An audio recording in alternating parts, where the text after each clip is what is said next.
We're in the midst of the worst global obesity epidemic the world has ever seen. Being overweight means having more body weight than what is considered normal for your age or build, while obesity refers to having an excess amount of body fat that negatively impacts your health. But here's the shocking statistic. More than 42.5% of adults in the United States are obese, and over 73.6% are at least overweight. Nearly half of Americans fall into these categories.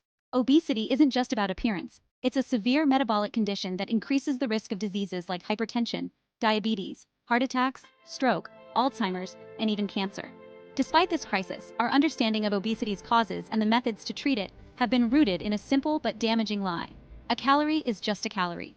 According to this outdated belief, all calories are the same, whether they come from broccoli or sugary soda. If you want to lose weight, the conventional advice has been to eat fewer calories and exercise more.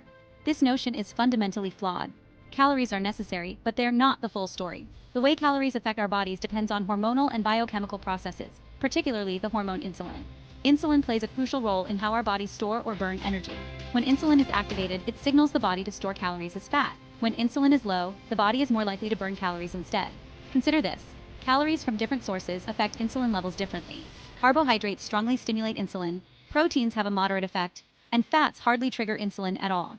This means that a calorie from carbohydrates can contribute more to fat storage than a calorie from fat or protein.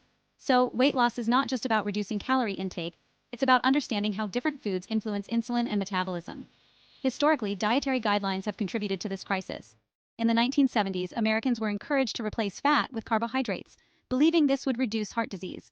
This advice led to the infamous food pyramid of 1992, which recommended 6 to 11 servings of bread, rice, or pasta daily, essentially endorsing a diet that spiked insulin levels and promoted fat storage. Unsurprisingly, as the consumption of carbohydrates increased and fat intake decreased, obesity rates skyrocketed. The calorie is just a calorie lie has not only misled people, but has also allowed the food and pharmaceutical industries to profit from our confusion. Weight loss programs, drugs, and dietary supplements continue to thrive, despite evidence that simply counting calories and exercising more does not address the hormonal and metabolic factors driving obesity. It's time to rethink our approach.